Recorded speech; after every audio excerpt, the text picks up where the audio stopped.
히브리서 11장의 믿음의 선진들은 실력자들입니다. 세상이 감당 못할 사람들이었습니다. 믿음에 있어서 연약하고 실수 많고 그렇게 부족함이 있었던 자들이지만 하나님께서 너희의 믿음 인정한다라고 인정받았던 사람들의 그 리스트가, 그 명예, 믿음의 전당에 이름들이 히브리서 11장에 기록되어 있었습니다.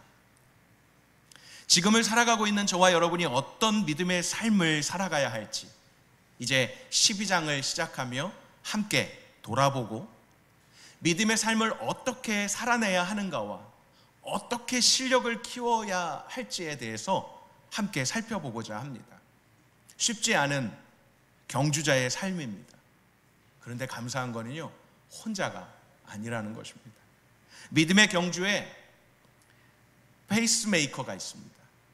마라톤이나 또 어떤 경기, 일부의 경기에 있어서 자신의 이 속도를 오버페이스하지 않거나 또 아니면 너무 처지지 않도록 옆에서 같이 띄워주는 사람을 페이스메이커라고 합니다. 42.195km의 그 마라톤 구간에 이 페이스메이커는 30km 지점까지만 같이 달려줍니다. 그런데 놀라운 건 달려야 할 선수가 포기를 하고 페이스메이커가 꼬링까지 완주를 하는 경우들도 종종 있습니다. 우리 서로가 페이스메이커가 된다는 건 다 완주를 전제로 놓고 달려가자는 겁니다.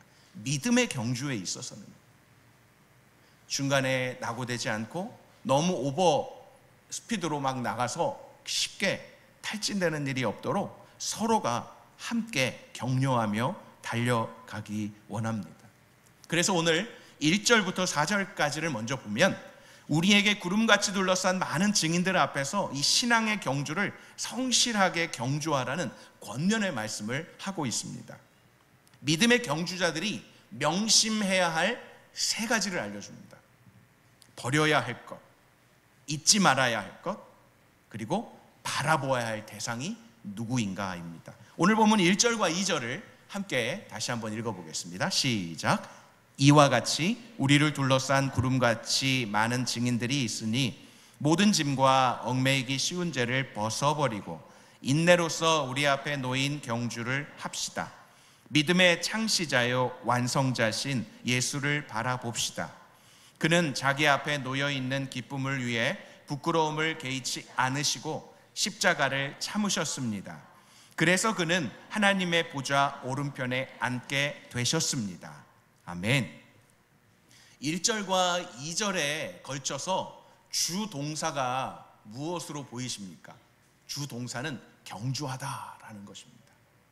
그리고 벗어버리고 바라보자라는 이 두 단어는 분사 형태를 취하고 있습니다. 둘러싼 구름같이 많은 증인들은 믿음의 선진들을 가리킵니다. 유일하신 하나님과 그의 보내신 자 그리스도 예수를 믿고 따르는 일, 이것은 구약시대나 신약시대에 걸쳐서 지금도 여전히 수없이 많은 증인들이 그렇게 경주를 달려갔고 달리고 있습니다. 그리고 우리의 자녀들도 지금 달리고 있고 계속해서 달려가는 세대입니다. 때때로 고난 중에 외로워 보이는 이 길은 결코 외로운 길이 아니라는 것. 표현을 보십시오. 구름같이 허다한, 구름같이 많은 증인들이라는 표현을 이렇게 바꾸면 더 좋을 것 같아요. 구름같이 많은 응원하는 자들, 이미 달려갔고 이미 그 길을 걸어갔던 자들이 너희 한번 당해봐라 라고 바라보는 게 아니라 당신들도 할 수 있습니다. 당신들도 끝까지 완주할 수 있습니다. 그러면서 말하죠. 조금만 더, 조금만 더. 그렇게 응원하는 것입니다. 우리는 믿음의 경주를 할 때 모든 무거운 짐과 얽매이기 쉬운 죄를 벗어버려야 합니다. 너무 잘 아시죠? 달리기를 할 때 지금 이 상태에서 달리기를 하면 누가 제일 빠를까요? 우리 유현목 목사님하고 저가 제일 늦을 것 같아요. 구두와 양복을 입고 있어요. 양복을 벗으면 좀 빠를 것 같아요. 그죠? 그리고 이 구두도 벗고 맨발로 막 달립니다. 누가 여기서 제일 빨리, 여기 있는 사람들이 딱 이 스타트 라인에 서가지고 뭐 100m는 좀 너무 짧고요. 한 1km 정도, 여자분들이 계시니까 500m로 합시다. 자, 딱 달리면 누가 1등 할 것 같으세요? 손 들어보세요. 내가 1등 할 것 같다. 주원이, 재원이, 아니야? 새신랑이 1등 할 것 같네. 새신랑보다는 아직 결혼을 안 하나? 우리 요셉 형제랑 윤한 형제가 왔는데, 내가 당연히 1등 하지. 아무도 장담할 수 없습니다. 모자도 벗어야 되고요, 외투도 벗어야 되고요, 최대한 가볍게 해야 합니다. 잘 아시죠? 근데 저는 의아한 게 있습니다. 올림픽 경기에 봐서 100m나 200m 경기를 볼 때 사람들이 나와서 이제 막 이렇게 몸을 풀고 막 하는데요, 왜 이렇게 목걸이들을 많이 차고 있죠? 팔찌 찬 사람도 있더라고요. 그 사람들은 뭐 실력자고 국가대표로 나와서 그런지 모르지만 목걸이까지 차고 있어요. 저는요, 이 결혼반지 차고 있는 거 정말 의무적으로 차고 있지만 때로는 이게 되게 무겁더라고요. 벗고 싶다는 게 아닙니다. 오해하지 마시고. 최대한 가볍게 하면서 그 짐을 최대한 다 내려서 가벼운 복장을 하고 경기에 임해야 한다는 거죠. 실력은 둘째치고요. 당연히 실력은 뭐 겸비해야 되지만 신앙의 경주도 비슷합니다. 모든 짐이란 온갖 종류의 세상 염려들을 가리킵니다. 그것들은 의식주에 대한 염려, 돈에 대한 염려, 건강에 대한 염려, 그리고 가정에 대한 염려 등을 포함한 모든 짐들. 얽매이기 쉬운 죄들은 어떤 것들이 있을까요? 형제에 대한, 지체에 대한 미움과 시기, 거짓과 탐욕, 음란 등의 이 죄악들을 포함한 모든 얽매이기 쉬운 죄들. 우리는 모든 짐과 얽매이기 쉬운 죄를 벗어버려야 신앙의 경주를 잘하고 믿음의 성장을 가져올 수 있습니다. 또한 신앙의 경주에는 인내함이 필요합니다. 100m 정도 달리기가 아니기 때문에 그렇습니다. 세상의 모든 일에는 인내가 필요합니다. 지난주에 시작했던 우리 홀리 임팩트의 믿음.com이라는 제목으로 당분간 믿음에 대한 시리즈를 시작했습니다. 그 믿음.com 안에 들어갈 때 아이디를 만들어야 되고 파스워드를 만들어야 되는데, 이 아이디라고 할 수 있는, 나는 이 믿음.com 안에서 어떤 아이디를 쓸까라는 것에 그 첫 번째 단어를 잡은 것이 인내함입니다. 기다림입니다. 그리고 두 번째 단어로 말씀, 하나님의 말씀, 이렇게 이제 시작을 했습니다. 여러분들이라면 이 믿음.com, 믿음의 경주를 할 때 무엇을 굳게 잡고 여러분들이 키워드로 삼고 나아갈 수 있겠습니까? 히브리서 기자는 신앙의 경주에서 인내함이 필수적이다라고 말합니다. 세상 모든 일에는 인내가 필요합니다. 성도의 경건 생활도 하나의 훈련 과정이고 거기에도 인내가 필요한 것입니다. 금욕주의는요, 잘못된 사상이지만 절제와 인내는 좋은 것입니다. 하나님께서는 사람들에게 먹고 마시는 즐거움과 결혼과 가정이라는 이 즐거움을 주셨고요, 그것은 하나님께서 주신 복입니다. 그것을 누리는 것은 하나님께서 기뻐하시는 것입니다. 신앙생활에는 그래서 절제와 극기와 인내가 상당히 요구됩니다. 우리 히브리서 10장 35절로 37절을 잠깐 함께 보겠습니다. 같이 봅니다. 그러므로 여러분은 담대함을 버리지 마십시오. 이는 그 담대함이 큰 상을 가져올 것이기 때문입니다. 여러분이 하나님의 뜻을 행한 후에 약속을 받기 위해서는 인내가 필요합니다. 잠깐 오면 오실 그분이 오실 것이니 지체하지 않으실 것입니다. 이미 히브리서 12장 전에 10장에서 인내에 대해서 필요하다고 말씀해 주셨습니다. 하나님의 뜻을 행한 후에 약속을 받기 위해서는 필요한 것, 인내입니다. 그런데 너무 감사하게 37절에 잠깐 후면 오실 그분이 오실 것이니까, 지체하지 않을 것이니까 어때요? 인내함에 조금 힘이 생기지 않습니까? 언제 오실지는 모르지만 속히 오리라. 아멘, 주 예수여 오시옵소서, 마라나타라고 외치며 그 고난 가운데 겪었던 믿음의 선진들이 있었듯이 저와 여러분들도 언제 오실지 몰라서 지치기 쉽지만 분명히 기록된 대로 잠깐 후면 오실 그분이 오실 것이니 지체하지 않으신다라는 겁니다. 신앙생활은 단거리도 아닌 마라톤과 같습니다. 우리는 뒤를 돌아보지 말고 앞만 보고 열심히 달려야 합니다. 하나님께서는 우리를 위해서 상을 예비하시고 우리의 신앙 경주를 격려하십니다. 열심히 달려가는 자들은 좋은 상을 얻을 것이다. 우리는 달려가다가 중간에 피곤해지거나 낙심하여 포기하지 말고 끝까지 인내하며 경주를 완료해야 합니다. 그래서 그것에 대해서 다시 힘을 주시려고 말씀하시는데, 오늘 본문 속에 나오는 믿음의 창시자요 완성자라는 부분이 얼마나 우리에게 위로가 되는지 몰라요. 누가 시작하셨다고요? 예수님께서. 누가 마치셨다고요? 예수님께서. 하나님의 아들로서 우리의 믿음을 시작시키시고 완성시키시는 분이 예수님이시다라는 거예요.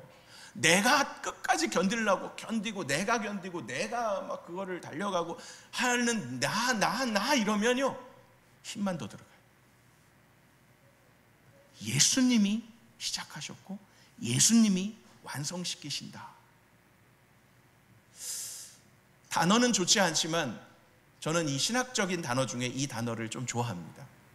견인이라는 단어입니다. 차를 견인당하신 분들은 안 좋은 그 감정이 있을 거예요. 딱 나왔는데 차가 없어. 견인된 거죠. 여러 가지 이유들로 견인된 거죠. 아침에 출근 시간에 놓지 말아야 될 곳에 주차해 놓으면 그 시간이 시작되는 6시부터인가요? 6시부터 9시까지 그 사이에 이 출근 라인에 차를 주차해 놓은 거는 빨리 뺐어야 되는데 안 빼면 견인. 방향을 잘못 해놓으면 견인, 또 주차 시간이 딱 정해져 있는, 리미트가 정해져 있는 시간에 오버해서 해달 때 견인. 그러면 견인 해감과 동시에 적어도 150불 이상이 깨집니다. 하루 이틀이 지나가면 지나갈수록 파킹 해놓는 비가 더 추가됩니다. 이 견인은 정말 싫어요. 그런데 구원의 여정 가운데 중생과 회개와 성화와 영화와 하는 그런 어떤 그 과정들 속에서의 견인이라는 단어는요, 우리가 우리의 힘이 아닌 하나님께서 작정하신 대로, 예정하신 대로 우리를 하나님의 나라로 계속해서 이끌어 가시고 옮겨 주신다는 단어입니다. 우리는 힘을 빼면 뺄수록 좋은 거예요. 안 끌려가려고 하면 할수록 힘든 거예요. 버티면 버틸수록 힘든 거예요. 제 인생의 모토 중에 하나가 맞기 전에 잘하자. 여러분도 좀 이렇게 그런 생각을 좀 하세요. 맞기 전에 잘하는 게 제일 좋지 않아요? 맞고 하면 때린 사람도 기분 나쁘고 맞은 사람도 기분 나쁘고 때리쳐라 하고 싶을 때가 있는 거죠. 그러나 맞기 전에 잘하자는 거예요. 근데 그게 안 되죠. 우리는 근본적으로 맞아야 정신을 차릴 때가 있습니다. 그래서 오늘 본문 뒤쪽에 맞는 것에 대해서 좀 또 나오게 될 것입니다. 자, 우리 에베소서 2장 8절 말씀입니다. 제가 읽어드릴게요. 여러분은 믿음으로 말미암아 믿음으로 인해서 은혜로 구원받았습니다. 이것은 여러분에게서 나온 것이 아니고 하나님의 선물입니다. 뭐 하겠다는 거예요? 뭐 하시겠다는 거예요? 견인. 빌립보서 1장 6절입니다. 여러분 안에서 선한 일을 시작하신 분이 창시자, 그리스도 예수의 날까지 그 일을 성취하실 것을 나는 확신합니다. 시작하셨으니 견인하신다. 베드로전서 5장 10절입니다. 그러면 모든 은혜의 하나님 곧 그리스도 예수 안에서 여러분을 그분의 영원한 영광 가운데로 부르신 분이 잠시 고난받는 여러분을 친히 온전하게 하시고 굳건히 세우시고 강하게 하시고 견고하게 하실 것입니다. 무엇입니까? 견인하시겠다. 예수님은 우리에게 친히 모범을 보여주셨습니다. 주님은 자기 앞에 놓여있는 기쁨을 위해 부끄러움을 개의치 아니하시고 십자가를 참으셨습니다. 자기 앞에 놓여있는 기쁨이란 하나님의 보좌 우편에 앉게 되실 일이에요. 그것을 위해서 잠시 받는 고난을 그냥 당하신 겁니다. 십자가에 못 박혔을 때, 야, 네가 하나님의 아들이면 내려와봐. 내려와서 이 사람들 다 어떻게 좀 해봐 라고 할 때도 충분히 하실 수 있으신데 그렇게 하지 않으셨어요. 인간적으로 말해 그것은 하나님께서 주신 상급이었던 것입니다. 주 예수께서 지신 십자가의 그 고통이 얼마나 큰 것이었습니까? 또 그가 십자가를 지기 위해 받으신 부끄러움은 얼마나 많았겠습니까? 여러분, 33살의 남자이십니다. 그런데 그 옷이 벗겨지고 이 십자가에 모든 모인 사람들이 볼 수 있는 데에서 처절하게 침뱉음과 조롱과 그리고 십자가의 그 피 흘림, 수치의 극치를 누릴 수 있는, 고통의 극치를 누릴 수 있는 그러한 십자가. 악인들에게 비난의 말들을 들으셨고 침뱉음과 매맞음을 당하셨고 벌거벗 끼워 십자가에 못 박혀 달리셨습니다. 우리는 사랑하는 구주께서 친히 이런 수치와 고난을 당하셨고 그것들을 끝까지 참으셨던 것을 우리는 압니다. 그러므로 우리는 그러하신 예수님을 바라보며 신앙의 경주를 인내하며 계속해야 합니다. 오늘 본문 3절 말씀을 보십시오. 여러분, 거역하는 죄인들을 참으신 분을 생각합시다. 그리하여 지쳐 낙심하지 마십시오 라고 권면하고 있습니다. 특히 히브리서는 야고보서도 그렇고 또 대부분의 성경이 그렇지만 고난받는, 믿음으로 말미암아 예수 그리스도를 믿는다는 것으로 말미암아 고난받는 성도들, 그리고 그 고난을 견디다 못해 배교한 사람들까지 포함해서 힘을 내라고 격려하는 말씀들이 대부분입니다. 그런데 격려하는 것이 무엇으로 히브리서를 시작합니까? 예수님으로 시작합니다. 천사보다, 모세보다, 멜기세덱의 반차를 따라서 위대한 중보자, 대제사장, 다 예수 그리스도를 말해요. 격려하는 것이 아유, 할 수 있어, 아유, 잘하고 있어, 힘내, 예, 격려입니다. 그런데 우리 믿음의 경주를 하는 사람들에게 최고의 격려는 우리 예수님 바라봅시다. 사람 바라보지 맙시다. 환경 바라보지 맙시다. 환경을 탓하고 사람을 탓하면 끝이 없어요. 끝이 없어요. 우리 여기에 있는 자녀들, 다 자녀들이죠. 다 자녀들입니다. 결혼 안 한 우리 제일 어린 신비서부터 그 다음에 청년들 중에서는 누구예요? 청년들 중에서는 그나마 요셉 형제인가요 지금? 어느새 요셉 형제가 이렇게 또 나이가 많이 들었네요. 유난 형제도 같아요. 즐거워하지 말고 둘 다 똑같아요. 자, 여러분들, 부모님이 뭐라고 하면 야속할 때가 많죠. 부모님이 여러분 잘 되라고 하는데 뭐라고 하면 야속해요. 격려를 해주셔도 힘든데 격려가 아닌 막 힘내라고 하는 것 같은데 야, 똑바로 해, 그렇게 하면 되겠냐 하는 게 정말 야속할 때가 많이 있습니다. 그런데 그렇게 야속할 때 그 말씀하시는 부모님은 잘하셨을까요? 그 부모님도 그 부모님에게 그런 소리를 듣고 잘하셨습니다. 똑같습니다. 그러므로 우리는 피장파장, 뭐 도찐, 개찐, 뭐 이런 여러 가지 말들이 있는데요. 뭐 도토리 키재기, 뭐 그런 말들이 있는데요. 그거 할 시간이 아니라 예수님을 바라보아야 된다라는 것입니다. 예수님께서 당시에 악하고 위선적인 유대 지도자들에게 미움을 받고 정죄를 받으셨고 십자가에 못 박히셨고 피 흘려 죽으셨습니다.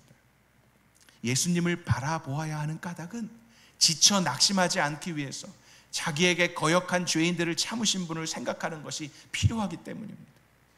세상의 악 때문에, 심지어 때로는 교회 안의 지체들의 흠과 결함 때문에 피곤해지고 낙심케 되기 쉽습니다. 그러나 그때 우리는 예수님을 생각해야 합니다. 주님은 자기에게 거역하는 죄인들의 악한 행위들을 참으셨고요, 자기를 십자가에 못 박는 자들의 죄를 용서해 달라고 오히려 하늘 아버지께 기도하셨습니다. 우리가 예수님을 생각하고 바라본다면 우리는 이런 상황에서도 믿음의 경주에서 낙심치 않고 새 힘을 얻게 될 것입니다. 4절 말씀입니다. 여러분이 죄와 싸웠지만 아직 피를 흘릴 정도로 대항하지는 않았습니다. 무슨 말입니까? 예수님을 바라보고 나아갈 때 정말 바라볼 힘조차 없는 그때가 왔다라고 생각해도 그때는 피를 흘릴 정도로 대항하지 않은 때라는 것입니다. 예수님께서 순교의 그 피를 흘리는 죽은 하나님의 사람들, 그 사람들을 향해서 그래, 너희가 잘하였도다 착하고 충성된 종아 라고 칭찬을 하시지, 순교가 아닌 헌신보다 조금 또 다른 단어로 제가 사용을 할게요. 봉사. 그 헌신과 봉사가 마치 순교하는 마음으로 할 수도 있지만 헌신과 봉사로 다 했다라고 생각하는 것은 우리의 자만과 오만과 교만입니다. 한국 초대교회에서도 순교자들이 많았습니다. 그들의 발걸음을 생각한다면, 아니 우리 주님 예수님의 십자가를 생각한다면 우리의 신앙 경주와 고난과 봉사와 그 인내라는 것은 내세울 것 없는, 때로는 보잘것없는 것이 대부분일 것입니다. 그러니 이런 상황에서 신앙에 성실치 못하다면 환난의 날에 어떻게 견딜 수 있겠습니까? 예레미야 12장 5절 말씀을 보십시오. 만약 네가 발로 사람들과 함께 달렸는데 그들이 너를 지치게 했다면 네가 어떻게 말들과 경주할 수 있느냐? 사람들과 함께 달렸는데 사람들로 인해서 지쳐버려요. 그러면 나중에 말들과 경주하려면 어떻게 말들과 경주할 수 있겠냐? 만약 네가 평안한 땅에서 비틀거려 넘어진다면 요단강변의 수풀에서는 어떻게 하겠느냐? 연약하다는 거죠. 좀 더 하드 트레이닝을 받아야 된다는 겁니다. 이제 1절로 4절을 정리해 드립니다. 첫 번째요, 버려야 할 것은요, 모든 짐과 얽매이기 쉬운 죄를 벗어버려야 됩니다. 두 번째는요, 기억해야 할 것이 있는데 그것은 인내하라는 것입니다. 세 번째, 바라보아야 할 대상은 믿음의 창시자여 완성자이신 예수님을 바라보라는 것입니다.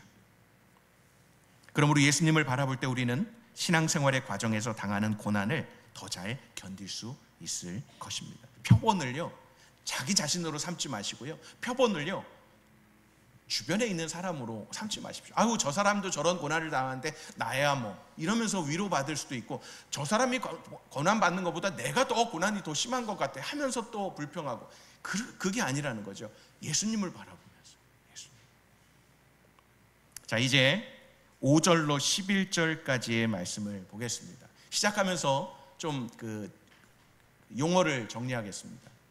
징계, 책망, 연단, 훈련, 교육, 이 단어들을요 나누지 않으셔야 됩니다. 계속 바꿔가면서 쓰고 있어요. 저희 우리말 성경에서는 연단이라는 단어를 굉장히 많이 쓰고 있고요, 개역개정에서는 징계라는 단어를 써요. 여러분들에게 묻고 싶습니다. 자, 연단이 나으세요? 징계가 나으세요? 묻고 싶습니다. 연단이 나으세요? 징계가 나으세요? 책망이 나으세요? 교육이 나으세요? 여러분들이 원하는 단어 써드릴게요. 징계가 나으세요? 연단이 나으세요? 네? 역시 우리말 성경을 좋아하시는군요. 우리말을 쓰다 보니까. 예, 우리말 성경에는 연단, 가끔 책망. 그런 단어가 있지만 결국에는 같은 단어로 보시면 됩니다. 그런데 감사하게 영어다에서는 discipline, 제자가 받는 이 훈련, 그렇게 표현을 하고 있어요. 그러니까 징계라는 단어는 조금 더 강한 것 같아요. 막 징계 이러면은 강한데, 연단이라고 우리 좀 표현을 하겠습니다. 같은 맥락에서 이해를 하셔야 됩니다. 5절 말씀입니다. 같이 한번 읽겠습니다. 5절입니다. 시작. 또한 여러분은 하나님께서 아들들을 대하듯이 여러분에게 하신 권면의 말씀을 잊었습니다. 이르시기를 내 아들아 주의 훈계를 가볍게 여기지 말고 그가 책망하실 때 낙심하지 마라. 권면의 말씀, 훈계, 책망, 연단, 징계, 같은 선사, 조금씩 차이가 있을 것이지, 여기서 말하는 이 훈계는요, 파이데이아라는 단어인데 징계함을 포함한 거예요. 전인격적인 교육과 훈련을 나타냅니다. 교양, 교육 다 포함되는 거예요. 하나님의 이 연단하심에 대한 성도는요, 가볍게 여기지 말라라고 합니다. 연단이니까 좀 가볍고, 교육이니까 좀 가볍고, 징계라니까 좀 싫고 막 힘들고, 이게 아니라는 거예요. 똑같습니다. 하나님을 두려워해야 하고, 책망하심과 연단하심과 징계하심을 두렵고 떨림으로 받아야 합니다. 하나님의 매를 경히 여기고 무시하는 것은 완악하고 패역한 마음입니다. 하나님께서 그런 자들에게 어떻게 하실지 심히 두려울 뿐입니다.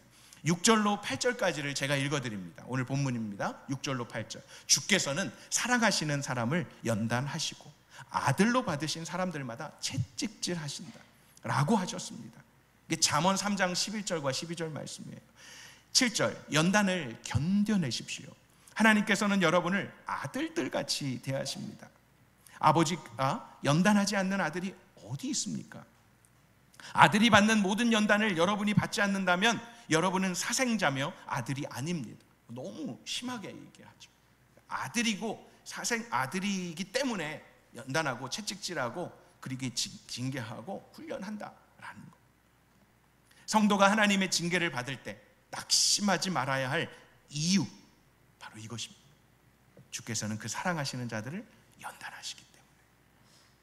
주께서는 미워하시는 자들에 대해서는 징계하지 않고요, 버려두세요. 무관심, 이게 더 안 좋은 거죠. 버려두심과 무관심은 징계보다 훨씬 더 불행한 일입니다.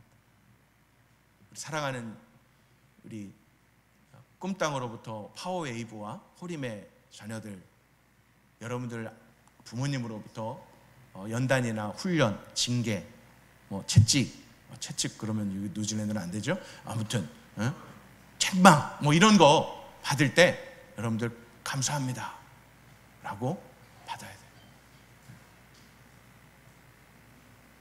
대답이 없네.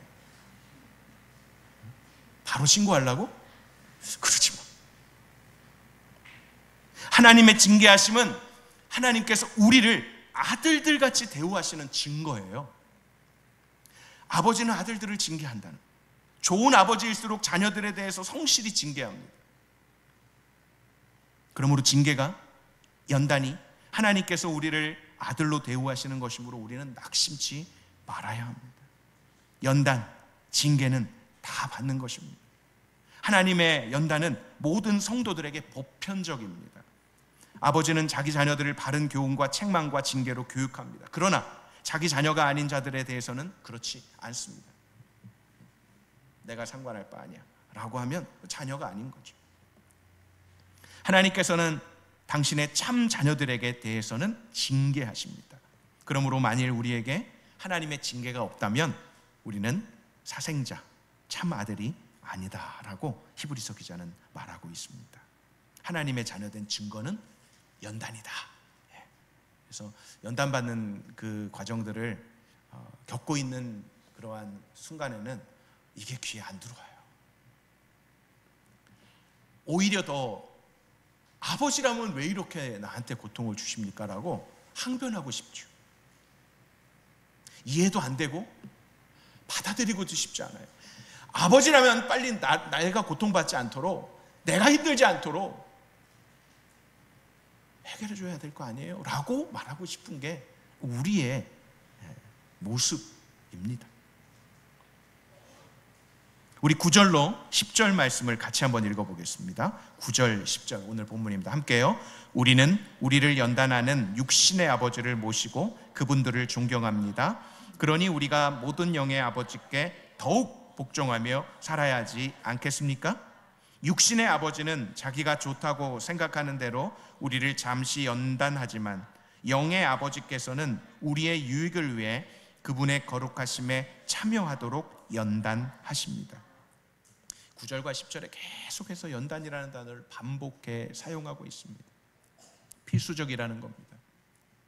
하나님의 연단에 대한 우리의 바른 태도는요, 존경과 복종입니다. 우리를 연단하는 육신의 아버지에 대해서도 존경해야 하는데, 우리를 공의롭게 징계하시는 하나님, 영의 아버지이신 하나님께 더욱 복종하며 살아야지 않겠냐고 너무 인격적으로 묻습니다. 복종해! 이게 아니잖아요. 복종해야 되지 않겠습니까? 히브리서 기자를 포함한, 오늘 말씀을 전하는 저를 포함한 저와 여러분 모두에게 동일하게 함께 그렇게 합시다라고 말하는 거예요. 하나님의 징계의 목적은 무엇입니까? 육신의 부모는 자녀들의 유익을 위해 징계합니다. 그런데 육신의 부모이기 때문에, 육신을 가진 부모이기 때문에 자녀들을 위해서 징계하는데 그 징계 플러스 아버지로서, 부모로서 뭔가 권위와 자존심을 가지고 징계할 때가 있더라고요. 그리고 내가 좋다고 생각되는 대로 징계합니다. 그래서 조금 더 인격적인 부모는요, 이렇게 하더라고요. 너 잘못했지? 네. 몇 대 맞을래? 이렇게 물어보는 부모들이 있어요. 어떤 면에서는 그게 더 고통스러워요. 그냥 때리고 말지 왜 또 그걸 물어봐요? 막 이러면 더 고민이 생기는 애들이 있어요. 근데 물어봐 주세요. 그러면요, 애들이 10대 이상 안 넘어가요. 5대 이상도 안 넘어가요. 잘못 많이 해놓고도요, 3대요 이럴 때가 있더라고요. 근데 그게 우리 모습 아닙니까? 잘못해놓고도 말로는 죽을 죄를 졌습니다. 그런데 죽이려고 그러면 왜 내가 죽어야 됩니까? 이렇게 이제 나오는 게 우리들 아닙니까? 하나님이 자녀로 연단하실 때 그런 일들이 있습니다. 그런데 오늘 본문 11절을 보십시오. 우리에게 또 소망을 줍니다. 11절입니다. 같이 읽겠습니다. 모든 연단이 당시에는 즐거움이 아니라 괴로움으로 보이지만 나중에는 그것을 통해 연단된 사람들에게 의로운 평화의 열매를 맺게 합니다. 아멘. 다이아몬드는 어떻게 생성이 됩니까? 그리고 펄, 진주는 어떻게 만들어집니까? 석탄과 석유는 어떻게 생성이 됩니까? 긴 시간 아니더라도 다이아몬드는 프레스, 석탄은 어둡고 캄캄한 깊은 곳에서, 진주는 상처, 찢김, 그거를 계속 싸매면서. 믿음의 경주자들은 어떻겠습니까? 세상으로부터 또 삶의 현장 속에서 맞닥뜨려지는 모든 시간들 속에서 하나님은 우리에게 연단하십니다. 너가 이 세상을 살아갈 실력을 키웠으면 좋겠어. 그러시면서 때로는 당근도, 때로는 채찍도 주십니다. 그래서 이 연단이 당시에는 즐거움이 아니지만, 괴로움으로 보이지만, 여기서 보이지만이라고 했기 때문에 또 위로가 돼요. 괴로움으로 전철되는 게 아니라 보인다는 거예요. 그런데 나중에는 그것을 통해 연단된 사람들에게, 그 연단을 통해 연단된 사람들에게 진주와 같이, 다이아몬드와 같이, 석탄과 같이, 어떤 보석과 같이 의로운 평화의 열매를 맺게 된다는 사실을 히브리서 기자는 우리에게 알려주고 있습니다. 사랑하는 성도 여러분, 하나님의 연단하심은 하나님의 자녀들에게 당연히 있는 것이고 있어야 하는 것입니다. 그 연단의 목적은 우리의 거룩과 의입니다. 그러므로 우리는 하나님의 징계하심을 경히 여기거나 무시해서도 안 되고 낙심해서도 안 될 것입니다. 우리는 하나님의 징계하심, 연단하심을 잘 참고요, 일어나 더욱 힘을 내어서 하나님께 온전히 복종하고 거룩하고 의롭고 선한 삶을 실천하는 경주자들이 되었으면 좋겠습니다. 믿음과 삶이 따로가 아니라 믿음과 삶을 살아내는, 밸런스를 가지고 살아내는 실력자들이 되시기를 주님의 이름으로 축원합니다.